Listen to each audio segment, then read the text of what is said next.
ಹರೇ ಶ್ರೀನಿವಾಸ. ಹರಿ ಓಂ. ಎಲ್ಲರಿಗೂ ಸರಸ್ವತಿ ಶ್ರೀವಾರಿ ಚಾನಲ್ಗೆ ಸ್ವಾಗತ. ಸ್ನೇಹಿತರೆ ನೋಡಿ, ಈಗ ಮುಂದೆ ಬರೋ ಅಂತಹ ಡಿಸೆಂಬರ್ 30ನೇ ತಾರೀಕು ಏನೊಂದು ವೈಕುಂಠ ಏಕಾದಶಿ ಆಚರಣೆ ತುಂಬ ಚೆನ್ನಾಗಿ ಮಾಡಿ, ಇದು ಕನ್ಫ್ಯೂಸ್ ಇದೆ. ಈ ಸರಿ ಪಂಚಾಂಗ ಮತ್ತು ಕ್ಯಾಲೆಂಡ್ರಲ್ಲಿ 2 ದಿವಸ ಕೊಟ್ಟಿದ್ದಾರೆ. ಡಿಸೆಂಬರ್ 31 ಬುಧವಾರ ಅಂತಲೂ ತೋರಿಸಿದ್ದಾರೆ. ಹಂಗಾಗಿ ಡಿಸೆಂಬರ್ 30ನೇ ತಾರೀಕು ನಮಗೇನು ಬೆಳಗಿನ ಜಾವ 7 ಗಂಟೆಗೇ ಪ್ರಾರಂಭ ಆಗುತ್ತೆ ಏನು ಈ ಒಂದು ವೈಕುಂಠ ಏಕಾದಶಿ. ಡಿಸೆಂಬರ್ 31ನೇ ತಾರೀಕು ನಮಗೆ ಇದು ಮುಗಿಯುತ್ತೆ ಬೆಳಗಿನ ಜಾವಕ್ಕೆ. ಹಂಗಾಗಿ ನಮ್ಮ ಮಂಗಳವಾರ ಏನು ಒಂದು 30ನೇ ತಾರೀಕು ಮಂಗಳವಾರ ಬೆಳಗ್ಗೆ 7 ಗಂಟೆ ಮೇಲೆ ಪ್ರಾರಂಭ ಆಗುವಂತಹ ಈ ವೈಕುಂಠ ಏಕಾದಶಿನ ನಾವೆಲ್ಲ ತುಂಬ ಚೆನ್ನಾಗಿ ಆಚರಣೆ ಮಾಡೋಣ ಸ್ನೇಹಿತರೆ. ಯಾಕಂದರೆ ಈ ಒಂದು ಧನುರ್ಮಾಸ ದೇವರ ಮಾಸ ಆಗಿರೋದ್ರಿಂದ ಯಾವ ಒಂದು ಶುಭ ಕಾರ್ಯಗಳನ್ನು ಮಾಡೋದಿಲ್ಲ. ಎಲ್ಲ ದೇವರಿಗಾಗೇ ಮುಡುಪಿಕ್ಕಿರುವಂತಹ ಈ ಒಂದು ಧನುರ್ಮಾಸದಲ್ಲಿ ನಾವು ಶ್ರೀಮನ್ ನಾರಾಯಣನ ಒಂದು ಸ್ವರ್ಗದ ಬಾಗಿಲು ತೆಗ್ದಿರೋ ಅಂತಹ ಆ ಪುಣ್ಯದ ದಿವಸ ನಾವೆಲ್ಲ ಕಾಯ್ತಾ ಇದ್ದೀವಿ ಸ್ನೇಹಿತರೆ. ನೋಡಿ, ಶ್ರೀಮನ್ ನಾರಾಯಣವರು ವಿಷ್ಣುವರು ಒಂದು ಯೋಗ ನಿದ್ದೆಯಲ್ಲಿ ಇರ್ತಾರಂತೆ. ಆ ಯೋಗ ನಿದ್ದೆಯಿಂದ ಎಚ್ಚರಿಕೆಗೊಂಡಂತಹ ದಿನ ಬಂದು ಅವರು ಒಂದು ಭೂಲೋಕಕ್ಕೆ ಜನರ ಕಷ್ಟನೆಲ್ಲ ನೀಗಿಸಿ ಅವ್ರಿಗೆಲ್ಲ ಒಂದು ಪರಿಹಾರ ಮಾಡಿಕೊಡುವಂತಹ ದಿನ, ಸ್ವರ್ಗದ ಬಾಗಿಲು ತೆಗೆದು ಬರುವಂತಹ ದಿನವೇ ವೈಕುಂಠ ಏಕಾದಶಿ. ಈ ಏಕಾದಶಿನ ಮುಕ್ಕೋಟಿ ಏಕಾದಶಿ ಅಂತಲೂ ಕರೀತಾರೆ.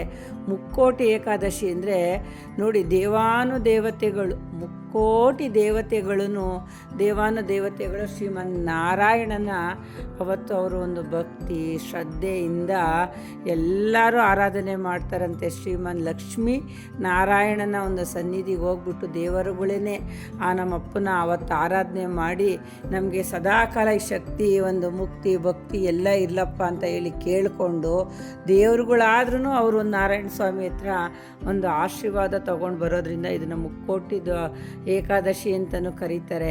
ಮತ್ತು ಅವತ್ತಿನ ವಿಶೇಷವಾಗಿ ಏನಪ್ಪ ಅಂದರೆ, ನಾವು ಮನೆಯಲ್ಲಿ ಬೇಗ ಎದ್ದು ಒಂದು ಸ್ವಚ್ಛಗೊಳಿಸಿ ಒಂದು ಮನೆಯೆಲ್ಲ ದೇವ್ರ ಮನೆಯೆಲ್ಲ ಕ್ಲೀನ್ ಮಾಡಿಕೊಂಡು ತುಳಸಿ ಕಟ್ಟೆಯಿಂದ ನಾವು ಪೂಜೆ ಮಾಡ್ಕೊಂಬರ್ಬೇಕು ಸ್ನೇಹಿತರೆ.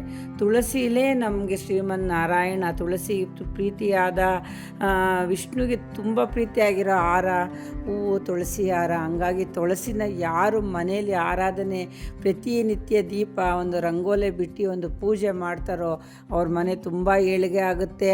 ಅವ್ರಿಗೆ ವಿಷ್ಣುನ ಆಶೀರ್ವಾದ ಸದಾ ಇರುತ್ತೆ ಸ್ನೇಹಿತರೆ. ಹಂಗಾಗಿ ಎಲ್ಲ ಒಂದು ಪೂಜೆ ಮಾಡ್ಕೊಬಂದು ಅವತ್ತು ನಿಮ್ಮ ಮನೆ ಒಂದು ಗೋವಿಂದನ ಫೋಟೋನೋ ಇಲ್ಲ ರಾಮನ ಫೋಟೋನೋ ಕೃಷ್ಣನ ಫೋಟೋನೋ ಇಟ್ಬಿಟ್ಟು ಆ ಸ್ವಾಮಿನ ಒಂದು ಭಕ್ತಿಯಿಂದ ನೀವು ಒಂದು ಪೂಜೆ ಮಾಡಿ ಮನೆಯಲ್ಲಿ ಒಂದು ವಿಷ್ಣು ಸಹಸ್ರನಾಮ ಹಾಕಿ ಮತ್ತು ಒಂದು ಕುಂಕುಮಾರ್ಚನೆ ಮಹಾಲಕ್ಷ್ಮಿಗೆ. ಯಾಕಂದರೆ ಜಾಸ್ತಿ ನಾರಾಯಣ ಅಂತದಕ್ಕಿಂತ ಲಕ್ಷ್ಮೀನಾರಾಯಣ ಅಂದರೆ ತುಂಬ ಪ್ರೀತಿ ಅಂತೆ ನಾರಾಯಣನಿಗೆ. ಹೆಂಡ್ತಿನ ಸೇರಿಸ್ಕೊಂಡು ಯಾರು ಸ್ಮರಣೆ ಮಾಡ್ತಾರೋ ಅವ್ರಿಗಿಬ್ಬರು ದೇವರ ಆಶೀರ್ವಾದನೂ ಇರುತ್ತಂತೆ. ಹಂಗಾಗಿ ಲಕ್ಷ್ಮೀನಾರಾಯಣ ಅಂತಲೂ ನಾವು ಮನಸ್ಸಲ್ಲಿ ಜಪ ಮಾಡ್ಕೋಬೇಕು. ಹಂಗಾಗಿ ಅವ್ರಿಗೆ ಎಲ್ಲ ಒಂದು ಪೂಜೆನೆಲ್ಲ ರೆಡಿ ಮಾಡಿಕೊಂಡು ಒಂದು ಕುಂಕುಮಾರ್ಚನೆ ಮಾಡಿ ಅಷ್ಟೋತ್ತರನೆಲ್ಲ ಹೇಳ್ಕೊಂಡು ಒಂದು ಬಾಳೆಹಣ್ಣನ್ನು ನೈವೇದ್ಯಕ್ಕೆ ಇಡ್ಬೋದು. ಯಾಕಂದರೆ ಏಕಾದಶಿ ಇರೋದ್ರಿಂದ ತುಂಬ ಜನ ಉಪವಾಸ ಇರ್ತಾರೆ ಸ್ನೇಹಿತರೆ. ಅದರಲ್ಲೂ ಹಿಂದಿನ ದಿವಸ ಊಟ ಮಾಡ್ತಾರೆ, ಇನ್ನು ಅವತ್ತು ಪೂರ್ತಿ ಬಿಟ್ಟು ನೆಕ್ಸ್ಟು ಮುಂದೆ ದ್ವಾದಶಿ ದಿನ ಊಟ ಮಾಡ್ತಾರೆ. ಹಂಗಾಗಿ ಈ ವ್ರತನ ಪೂಜೆನ ಮಾಡೋರು ಭಾಳ ಶ್ರೇಷ್ಠವಾಗಿ ಮಾಡ್ತಾರೆ. ಈ ವ್ರತನೇ ಬೇರೆ ಇರುತ್ತೆ, ಪೂಜೆನೇ ಬೇರೆ ಆಗುತ್ತೆ. ಪೂಜೆ ಅಂದರೆ ಇವುಗಳು ನಾವೆಲ್ಲ ಜಾಸ್ತಿ ವ್ರತ ಅಂತ ಏನು ಮಾಡೋಕ್ಕೆ ಹೋಗಲ್ಲ ನಮ್ಮ ಕಡೆ. ಈ ಒಂದು ಪೂಜೆ ಮಾಡೋದ್ರಿಂದ ಅವತ್ತು ಏನು ಉಪವಾಸ ಇರ್ತಾರೆ ಅವರೊಂದು ಮೈಲಿಗೆ ಪೂಜೆಯಿಂದ ಆ ಸ್ವಾಮಿನ ಆರಾಧನೆ ಮಾಡಿ ಒಂದು ತುಳಸಿ ದಳನ ಆ ಸ್ವಾಮಿ ಪಾದತ್ರಕ್ಕೆ ಇಡಿ ಎಲ್ಲ ಥರದ ಹಣ್ಣುಗಳನ್ನ ತೊಗೊಂಬನ್ನಿ. ನೀವು ಹಣ್ಣೇ ಅವತ್ತು ತುಂಬ ಪವಿತ್ರವಾಗಿರೋ ನೈವೇದ್ಯ ಹಣ್ಣು ಹಾಲು ಬೆಲ್ಲ ಸಕ್ಕರೆ ಇವೆಲ್ಲನೂ ಇಡಿ ದೇವ್ರ ಹತ್ರ. ಇವೆಲ್ಲ ಇಟ್ಬಿಟ್ಟು ಸ್ವಾಮಿ ಹತ್ರ ಒಂದು 10 ನಿಮಿಷ ಧ್ಯಾನ ಮಾಡಿ, ಪೂಜೆ ಮಾಡಿ, ನೀವೊಂದು ವಿಷ್ಣು ಸಹಸ್ರನಾಮ ಹೇಳಿ, ಇಲ್ಲಾಂದರೆ ಗೋವಿಂದ, ನಾರಾಯಣ, ಅಚ್ಯುತ, ಕೇಶವ, ಮಾಧವ ಅಂತ ಆ ಸ್ವಾಮಿಗೆ ಎಷ್ಟು ಹೆಸರಿದೆ, 21 ನಾಮಗಳಿದ್ದಾವೆ. ಅವನ್ನೆಲ್ಲ ಮನಸ್ಸಲ್ಲಿ ಒಂದು ಜಪ ಮಾಡಿ, ಒಂದು ಆರಾಧನೆ ಮಾಡಿ, ಆಮೇಲೆ ನಂತರ ಒಂದು ದೇವಸ್ಥಾನಗಳಿಗೆ ನೀವು ಹೋಗಿ, ದೇವಸ್ಥಾನಕ್ಕೆ ಹೋಗೋದು ಮುಂಚೆ ಒಂದು ಏನನ್ನ ನಿಮ್ಮ ಮನೆ ಅಕ್ಕಪಕ್ಕ ಹಸುಗಳಿದ್ದರೆ ಹಸುಗಳಲ್ಲಿ ನೋಡಿ ಆ ಗೋಮಾತೆಯ ಶರೀರದಲ್ಲಿ ಮುಕ್ಕೋಟಿ ದೇವತೆಗಳಿರ್ತಾರಂತೆ. ಹಂಗಾಗಿ ಮುಕ್ಕೋಟಿ ಏಕಾದಶಿ ಆಗಿರೋದ್ರಿಂದ ಆ ಗೋ ಪೂಜೆ ಮಾಡಲೇಬೇಕು ನೀವು. ನಾನು ಅವತ್ತೇ ಹೇಳ್ದಂಗೆ ನೋಡಿ, ಸೋಮೇಶ್ವರನ ದೇವಸ್ಥಾನದಲ್ಲೂ ಇದೆ, ಮತ್ತು ನಮ್ಮ ಮಾಗಡಿ ರಂಗನಾಥ ದೇವಸ್ಥಾನದಲ್ಲೂ ಇದೆ. ಬೆಳಗ್ಗೆ ಜಾವ ಹೋದರೆ ಎಲ್ಲ ದೇವಸ್ಥಾನಗಳಲ್ಲೂ ಗೋ ಪೂಜೆ ಮಾಡ್ತಾರೆ. ಆ ಗೋ ಅಂದರೆ ನೋಡಿ, ಗೋ ಅಂದರೆ ಗೋಪಾಲ, ಗೋಪಾಲ ಅಂದರೆ ವಿಷ್ಣು. ಹಂಗಾಗಿ ಯಾರು ಗೋ ಪೂಜೆ ಎಲ್ಲ ಮಾಡ್ತಾರೋ ಅವ್ರಿಗೆ ತುಂಬ ಪ್ರೀತಿ ಅಂತೆ ವಿಷ್ಣು. ಆ ಗೋವಿಂದ ಬರೋಂಥ ಹಾಲಿಂದ ನಾವು ಆ ಸ್ವಾಮಿಗೆ ಒಂದು ಅಭಿಷೇಕ ಪೂಜೆ ಮಾಡೋದ್ರಿಂದನೂ ನಮ್ಮ ಜನ್ಮ ಧನ್ಯ ಆಗುತ್ತೆ, ನಾವು ಮಾಡಿರೋ ಪಾಪ ಎಲ್ಲ ಕಳೆಯುತ್ತೆ ಸ್ನೇಹಿತರೆ. ಹಂಗಾಗಿ ತಪ್ಪದೇ ಅವತ್ತು ನೀವೆಲ್ಲರೂ ಗೋ ಪೂಜೆ ಮಾಡಿ. ಗೋ ಒಳಗಡೆ ಮುಕ್ಕೋಟಿ ದೇವರುಗಳೆಲ್ಲ ಇರ್ತಾರೆ ಸ್ನೇಹಿತರೆ. ಪೂಜೆ ಮಾಡಿ ಆ ಗೋಮಾತೆಗೆ ನಿಮ್ಮ ಮನೆಯಿಂದ ಒಂದು ಹಣ್ಣು ಹಂಪಲು ಒಂದು ಸಿಹಿ ಏನಾನ ಆ ಸ್ವಾಮಿಗೆ ತಿನ್ನಿಸಿ. ಯಾಕಂದರೆ ಅವರು ಗೋ ಅಂದರೆ ದೇವರಲ್ವರ, ಹಂಗೆ ಅವ್ರಿಗೆಲ್ಲ ತಿನ್ನಿಸ್ಬಿಟ್ಟು ಅವರ ಆಶೀರ್ವಾದ ತಗೊಂಡು ನೀವು ಆ ನಂತರ ನೀವು ದೇವಸ್ಥಾನಗಳಿಗೆ ಹೋಗಬೇಕು. ಅಲ್ಲಿ ಒಂದು ಮಾಮೂಲಿ ಎಲ್ಲ ಊರಲ್ಲೂ ಗೋವಿಂದ, ನಾರಾಯಣ, ವಿಷ್ಣು, ನರಸಿಂಹ ಸಮೇತರ ಎಲ್ಲ ಇರ್ತಾರೆ. ಎಲ್ಲ ದೇವಸ್ಥಾನದಲ್ಲೂ ದ್ವಾರ ಬಾಗಿಲು ಮಾಡಿರ್ತಾರೆ. ಹಂಗಾಗಿ ನೀವು ಏನು ಅಲ್ಲಿ ರೆಡಿ ಮಾಡಿರ್ತಾರಂತಲ್ಲ, ಆ ಮುಕ್ಕೋಟಿ ದ್ವಾದಶಿ ದಿವಸ ಯಾರೂ ತಪ್ಪದೇ ನೀವು ಆ ದ್ವಾರ ಬಾಗಿಲಿಂದ ಕೆಳಗಡೆ ಬಂದು ಆ ಸ್ವರ್ಗದ ಬಾಗಿಲು ಅಂತೆ, ಅದು ದ್ವಾರ ಬಾಗಿಲಿಂದ ಸ್ವರ್ಗದ ಬಾಗಿಲಂತೆ, ಅದು ಕೆಳಗಡೆ ಹಾಸಿಂದ ನೀವು ಬಂದರೆ ನಾವು ಮಾಡಿದ ಪಾಪ ಕಳೆದು ಪುನರ್ಜನ್ಮ ನಮಗೆ ಸಿಕ್ಕುತ್ತೆ ಸ್ನೇಹಿತರೆ. ಹಿಂಗೆಲ್ಲ ಮಾಡಿಕೊಂಡು ದೇವಸ್ಥಾನಗಳಲ್ಲಿ ಪೂಜೆ ಮಾಡ್ಕೊಂಬನ್ನಿ. ಅಲ್ಲಿ ಲಾಡು ಪ್ರಸಾದ ಕೊಡ್ತಾರೆ, ಸಿಹಿ ನೈವೇದ್ಯ ಅಂತ. ಲಾಡು ಒಂದೊಂದು ಕಾಳಲ್ಲೂ ಒಂದೊಂದು ಫಲ ಇದೆ. ಆ ಲಾಡು ಹಂಗಾಗಿ ನಾವು ಕೊಡೋದು ಸ್ನೇಹಿತರೆ. ಹಂಗಾಗಿ ಆ ಲಾಡು ಪ್ರಸಾದನ ಸ್ವೀಕರಿಸಿ ಮನೆಗೆ ತೊಗೊಂಬಂದು, ಮನೇಲಿ ಯಾರೋ ಹೋಗೋಕ್ಕಾಗದೇ ಇರೋ ಅಂಥವ್ರು ಇರ್ತಾರೋ ಅವ್ರಿಗೂ ಕೊಡಿ, ನೀವು ತಿನ್ನಿ. ದ್ವಾರ ಬಾಗಿಲದಲ್ಲಿ ಬರ್ದಂಗೆ ಯಾರೂ ಬರಬೇಡಿ ಸ್ನೇಹಿತರೆ. ಅದಕ್ಕಾಗಿಯೇ ಅವತ್ತು ಎಲ್ಲ ದೇವಸ್ಥಾನಗಳಲ್ಲೂ ಒಂದು ರೆಡಿ ಮಾಡ್ಕೊಂಡಿರ್ತಾರೆ. ನೀವೆಲ್ಲರೂ ದೇವ್ರ ದರ್ಶನ ಮಾಡ್ಕೊಬನ್ನಿ. ವೆಂಕಟೇಶ್ವರ ಸ್ವಾಮಿನ ಆದಷ್ಟು ಮಿಸ್ ಮಾಡ್ದಂಗೆ ನೀವು ದರ್ಶನ ಮಾಡ್ಕೊಂಡು ಮನೆಗೆ ಬರಬೇಕು.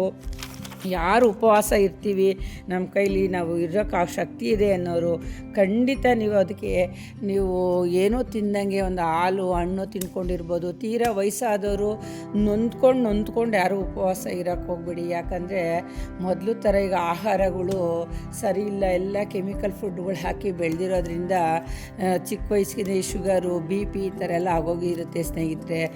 ತುಂಬ ರಿಸ್ಕ್ ತೊಗೊಂಡು ಯಾರೂ ಉಪವಾಸ ಇರೋಕ್ಕೆ ಹೋಗ್ಬೇಡಿ. ಆಗುತ್ತೆ ಅನ್ನೋರು ಇರ್ರಿ, ಇಲ್ಲ ಅಂದರೆ ನೀವು ಅಚ್ಚುಕಟ್ಟಾಗಿ ಒಂದು ಅವಲಕ್ಕಿನ ಒಂದು ತಿನ್ನಿ. ಅವಲಕ್ಕಿ ಬಾಳೆಹಣ್ಣು ತಿನ್ನೋದ್ರಿಂದ ನಿಮಗೆ ಸ್ವಲ್ಪ ಸುಧಾರಿಸ್ಕೊಂಡಂಗೂ ಆಗುತ್ತೆ. ನಾವೊಂದು ಉಪವಾಸ ಇದ್ದು ಅಂತಲೂ ಅನಿಸುತ್ತೆ ಸ್ನೇಹಿತರೆ. ಹಾಗಾಗಿ ಉಪವಾಸ ನೀವು ಆ ಥರನೂ ಮಾಡಿ. ಮತ್ತು ಮನೇಲಿ ಏನು ನೀವು ಪೂಜೆ ಮಾಡ್ತೀರಲ್ಲ, ಅಲ್ಲಿ ಒಂದು ಅಕ್ಕಿ ಹಿಟ್ಟಿನಿಂದ ದೀಪ ಮಾಡಿ, ಒಂದು ಸ್ವಲ್ಪ ಅಕ್ಕಿ ಒಂಚೂರು ಬೆಲ್ಲ ಬೇವ್ರು ಮಾಡಿಕೊಂಡು ನೀವೊಂದು 9 ದೀಪನೋ 6 ದೀಪನೋ ಒಂದು 5 ದೀಪನೋ ಮಾಡಿ ಸ್ನೇಹಿತರೆ. ಮಾಡಿ 2 ತುಪ್ಪದ ಬತ್ತಿ ಹಾಕ್ಬಿಟ್ಟು ಬೆಳಗೋದ್ರಿಂದ ನಮಗೆ ತುಂಬ ಫಲ ಸಿಕ್ಕುತ್ತೆ. ಮತ್ತು ಆ ಅಕ್ಕಿ ಹಿಟ್ಟನ್ನು ನಾವು ದೀಪ ಎಲ್ಲ ಹುರಿದು ಹಾರಾದ್ಮೇಲೆ ನೋಡಿ ಅದನ್ನು ಒಂದು ಇರುವೆ ಗೂಡಿಗೋ ಅಥವಾ ಒಂದು ಹಕ್ಕಿಗಳಿಗೋ, ಇಲ್ಲ ಇಲ್ಲಿ ನಮ್ಮ ಮನೆ ಮುಂದೆ ನಾವೇನು ಇವಾಗ ಒಂದು ಗೋ ಪೂಜೆ ಮಾಡೋಣ ಅಂತ ಹೇಳಿರ್ತೀನಲ್ಲ, ಆ ಗೋ ಪೂಜೆಗೂ ಸಹ ನಾವು ಆ ಅಕ್ಕಿ ಹಿಟ್ಟಿನ ದೀಪನ ನಾವು ಕೊಡ್ಬೋದು ಸ್ನೇಹಿತರೆ. ಹಿಂಗೆಲ್ಲ ಮಾಡೋದ್ರಿಂದ ನೋಡಿ ನಮಗೆ ಎಷ್ಟೊಂದು ಪಾಪದ ಕಳೆಯುತ್ತೆ, 7 ಜನ್ಮದ ಪುಣ್ಯ ನಮಗೆ ಲಭಿಸುತ್ತೆ. ಹಂಗಾಗಿ ಶ್ರೀಮನ್ ನಾರಾಯಣ ಅವರು ಸ್ವರ್ಗದ ಬಾಗಿಲು ತೆಗೆದಿರ್ತಾರೆ. ಒಂದೇ ದಿವಸ ಯಾರು ಒಂದು ಮರಣ ಹೊಂದಿರ್ತಾರೋ ನೋಡಿ, ಅವ್ರಿಗೆ ಎಂಥ ಪಾಪಕರ್ಮ ಮಾಡಿರಲಿ ಪುಣ್ಯಕರ್ಮ ಮಾಡಿರಲಿ ಅವರು ಸೀದಾ ಸ್ವರ್ಗಕ್ಕೆ ಹೋಗ್ತಾರಂತೆ ಸ್ನೇಹಿತರೆ. ವೈಕುಂಠ ಏಕಾದಶಿ ದಿನ ಸತ್ತವ್ರಿಗೆ ಸೀದಾ ಸ್ವರ್ಗದ ಬಾಗಿಲಿಗೆ ಹೋಗ್ತಾರೆ. ಹಂಗಾಗಿ ಪ್ರತಿಯೊಬ್ಬರೂ ಪ್ರತಿಯೊಬ್ಬರೂ ಮರೆದಂಗೆ ವೈಕುಂಠ ಏಕಾದಶಿ ದಿನ ಒಂದು ದೇವ್ರು ನೋಡ್ಕೊಬರತಕ್ಕ ಆದ್ರೂ ಉಪವಾಸ ಇರಿ, ನಮ್ಮ ಕೈಲಿ ಆಗಲ್ಲ ಅಂದವರು ಅದು ನಿಮ್ಮ ಮನಸ್ಸಿಗೆ ಸಂಬಂಧಪಟ್ಟಿದ್ದು. ಆದಷ್ಟು ಮನೆಯಲ್ಲೆಲ್ಲ ಪೂಜೆ ಮಾಡದೆ ನೀವು ದೇವಸ್ಥಾನಗಳಿಗೆ ಹೋಗಲೇಬಾರ್ದು ಸ್ನೇಹಿತರೆ. ಒಂದು ಬ್ರಾಹ್ಮಿ ಮುಹೂರ್ತದಲ್ಲೇ ನೋಡಿ, ಈ ಒಂದು ಏನೊಂದು ಧನುರ್ಮಾಸ ಬಂದಿದೆಯಾ, ಧನುರ್ಮಾಸದಲ್ಲಿ ಜನರು ಚುಳಿ ಅಂತ ಎಲ್ಲ ನಿದ್ದೆ ಮಾಡ್ತಾರಂತೆ ಒಳಗಡೆ ಸೇರಿಕೊಂಡು. ಆದರೆ ದೇವತೆಗಳು ಈ ತಿಂಗಳಲ್ಲೇ ಪೂಜೆ ಮಾಡ್ಕೋತಾರೆ, ಅವರು ಪೂಜೆ ಮಾಡ್ತಾರೆ. ಈ ಬ್ರಾಹ್ಮಿ ಮುಹೂರ್ತದಲ್ಲಿ ಯಾರು ತಣ್ಣೀರಲ್ಲಿ ಸ್ನಾನ ಮಾಡಿ ಪೂಜೆ ಮಾಡ್ತಾರೋ ಅವರು ಬರೆದಿಟ್ಕೊಳ್ಳಿ, ಅವ್ರ ಇಷ್ಟಾರ್ಥವೆಲ್ಲ ಈಡೇರ್ತದೆ. ಅವ್ರಿಗೆ 7 ಜನ್ಮದಲ್ಲೂ ಅವ್ರಿಗೆ ಪುಣ್ಯದ ಫಲ ಸಿಕ್ಕತ್ತೆ ಸ್ನೇಹಿತರೆ. ಅಷ್ಟು ಒಂದು ಪವಿತ್ರವಾದ ಈ ಒಂದು ಧನುರ್ಮಾಸದಲ್ಲಿ ಈ ವೈಕುಂಠ ಏಕಾದಶಿ ಬಂದಿರೋದು ನಮ್ಮ ಪುಣ್ಯ ನೋಡಿ. ಒಂದು ವರ್ಷದಲ್ಲಿ 24 ಏಕಾದಶಿ ಬರುತ್ತಂತೆ. 24 ಏಕಾದಶಿ ಅಂದರೆ ಒಂದು ತಿಂಗಳಿಗೆ 2 ಏಕಾದಶಿ. ಆ 2 ಏಕಾದಶಿಯಲ್ಲಿನೂ ನಮಗೆ ಈ ವರ್ಷದ ಕೊನೆಯಲ್ಲಿ ಬರೋ ಅಂತಹ ಈ ಡಿಸೆಂಬರ್ ತಿಂಗಳಲ್ಲಿ ಬರೋ ಅಂತಹ ಏಕಾದಶಿ ಬಂದು ನಮಗೆ ಇವತ್ತು ವೈಕುಂಠ ಏಕಾದಶಿ ಆಗಿದೆ. ಒಂದು ವರ್ಷದಲ್ಲಿ 24 ಏಕಾದಶಿಲಿ ಆ ಒಂದೊಂದು ಏಕಾದಶಿಗೂ ಒಂದೊಂದು ಅದದೇ ಆದ ಸ್ಥಾನ ಇರುತ್ತೆ. ಆದರೆ ಇದೊಂದು ಸ್ವರ್ಗದ ಬಾಗಿಲು ತೆಗಿರ್ತಾರಲ್ಲ, ಏನು ಈ ನಾರಾಯಣ ಅವರೊಂದು ಯೋಗ ನಿದ್ದೆಯಿಂದ ಎಚ್ಚರಿಕೆಗೊಂಡು ಜನರ ಕಷ್ಟನೆಲ್ಲ ನೀಗಿಸುವಂತಹ ಒಂದು ವೈಕುಂಠ ಏಕಾದಶಿ ಈ ಡಿಸೆಂಬರ್ 30ನೇ ತಾರೀಕು ಮಂಗಳವಾರ ಆಗಿರುತ್ತೆ ಸ್ನೇಹಿತರೆ. ಹಾಗಾಗಿ ಪ್ರತಿಯೊಬ್ಬರೂ ನೀವೆಲ್ಲರೂ ದೇವಸ್ಥಾನಗಳಿಗೆ ಹೋಗಿ ಸ್ವಾಮಿನ ಒಂದು ದರ್ಶನ ಮಾಡ್ಕೊಂಬನ್ನಿ. ಆದಷ್ಟು ಒಂದು ತುಳಸಿ ದಳದಿಂದ ಆ ಸ್ವಾಮಿಗೆ ಅರ್ಪಿಸಿ ಮನೆಯಲ್ಲಿ ಬೆಳಗ್ಗೆನೇ ಒಂದು ವಿಷ್ಣು ಸಹಸ್ರನಾಮ, ನಿಮ್ಗೆ ಯಾವ್ಯಾವ ದೇವ್ರ ಹೆಸರು ಹಾಡುಗಳು ಬರುತ್ತೋ ದೇವ್ರ ಹಾಡೆಲ್ಲ ಹೇಳ್ತಾ ಬನ್ನಿ. ನಿಮ್ಮ ಮನೇಲಿ ನೋಡಿ ಏನು ಒಳ್ಳೇದು ಮಾಡ್ತೀರೋ ನೀವು ಅನ್ಕೋಬೋದು, ಅಯ್ಯೋ ನಾವು ಎಷ್ಟು ಪೂಜೆ ಮಾಡಿದ್ರು ಅಷ್ಟೇ, ಅವ್ರು ಎಷ್ಟು ಹೇಳಿದ್ರು ಅಷ್ಟೇ, ನಾವು ಎಷ್ಟು ವಿಡಿಯೋ ನೋಡಿದ್ರು ಅಷ್ಟೇ, ಅಯ್ಯೋ ನಮ್ಮ ಮನೆ ಬರನೇ ಬದಲಾಗಲಿಲ್ಲ ಅಂತ ನೀವು ಅಂದ್ಕೊಳ್ತೀರ ಸ್ನೇಹಿತರೆ. ಅದೆಲ್ಲ ಸುಳ್ಳು ಮಾಹಿತಿ. ನಮಗೊಂದಲ್ಲ ಒಂದಿನ ಈ ಫಲ ಸಿಕ್ಕುತ್ತೆ. ನಾವು ಕರ್ಮ ಮಾಡಿದ್ರೆ ನಮ್ಮ ಕರ್ಮ ಬರುತ್ತೆ, ನಾವು ಪುಣ್ಯ ಮಾಡಿದ್ರೆ ನಾವು ಪುಣ್ಯ ಬರುತ್ತೆ. ಬರೆದು ಇಟ್ಕೊಳ್ಳಿ ಸ್ನೇಹಿತರೆ, ಇದು ತಪ್ಪಿದಲ್ಲ. ಆದಷ್ಟು ಬಾಯಲ್ಲಿ ರಾಮನಾಮ ಬರುತ್ತಾ, ಕೃಷ್ಣನಾಮನ್ ಬರುತ್ತಾ, ರಂಗನಾಡು ಬರುತ್ತಾ ನೋಡಿ. ಯಾವ ಕುಲವೋ ರಂಗ ಅರಿಯಲಾರೇನು ಅಂತ ಇದೆ.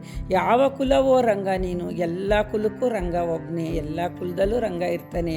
ಹಂಗಾಗಿ ರಂಗ ಎಲ್ಲರ ಬಾಯಲ್ಲೂ ರಂಗನ ಸ್ಮರಣೆ ಮಾಡಿ ಗೋವಿಂದ ನಾರಾಯಣ ರಂಗ ಅಂದವರು ಯಾವತ್ತೂ ಕಷ್ಟ ಬರಲ್ಲ ಸ್ನೇಹಿತರೆ. ಹಂಗಾಗಿ ಈ ವೈಕುಂಠ ಏಕಾದಶಿ ತುಂಬ ಪವಿತ್ರವಾಗಿರೋದು.